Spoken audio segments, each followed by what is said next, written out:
சுவாமி பேரு வஜ்ரேஸ்வரர் மங்களாம்பிகை. 6000 வருஷத்துக்கு முற்பட்டது. ராமாயண காலத்துக்கு முற்பட்ட ஸ்தலம். கௌதமி சித்தமம் பண்ண இடம். சப்த ரிஷிகள் பூஜை பண்ண இடம். இந்திரனால ஸ்தாபிதம் பண்ண லிங்கம் மங்களாம்பிகையோட வஜ்ரேஸ்வரர். வஜ்ர தீர்த்தம்னு புண்ணியமான தீர்த்தம் இருக்குங்க. சுத்தப்பட்டுக்கே தான் புனிதமான தீர்த்தம்.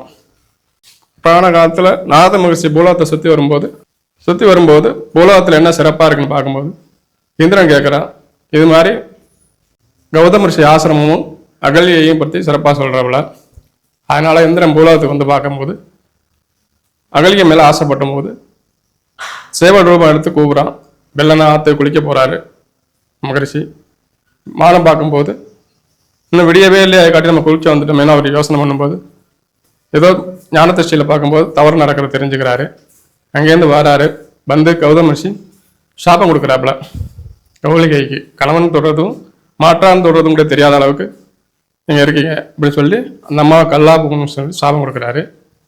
இந்திரனுக்கு வந்து எந்த நோக்கத்தோட நீ வந்தியோ அதனால உடம்பு பூரா 1000 குறிகளா போட்டுன்னு சொல்லி சாபம் கொடுக்குறாரு. அந்த அம்மாவுக்கு சாப மோச்சனம் கேட்கும்போது இது மாதிரி ராமபிரான் காட்டுக்கு வரும்போது அவரோட பாதம் படும்போது நீ புனிதம் அடைந்து என்னை வந்து அடைவான்னு சொல்கிறாப்புல. இவருக்கு சாப மோச்சம் தரமாட்டேங்கிறாப்புல இந்திரனுக்கு. நீ செஞ்ச தவறுக்கு இப்போ தர முடியாதுன்னு சொல்லும்போது சில காலம் சிவபூஜை பண்ண சொல்லி மறுபடியும் சொல்கிறாப்புல. அதனால தான் இந்திரனால் சாதனம் பண்ண சுவாமி சில காலம் பூஜை பண்ணிட்டு வராப்புல. அவருடைய ஆயுதத்தால் உண்டு பண்ணது தான் வஜ்ர தீர்த்தம்னு சொல்கிறது. பண்ணியும் அவர் திருப்தி உடலைங்கும் போது மும்மூர்த்திகளும் கீழே இறங்கி வந்து சாமி மோச்சனை பண்ணி கொடுங்க, அவர் ஏதாவது மாற்று கருத்து பண்ணும்போது அதுக்காண்டி 1000 குறிகளாக இருக்கிறத 1000 கண்களாக மாற்றி தராங்க. ஆனால் அவருக்கு மட்டும் குறிகளாக தெரியும், பிறர் பார்க்கும்போது கண்களாக தெரியும் அப்படின்னு சொல்லி சாப மோச்சனை கொடுத்துருக்காரு.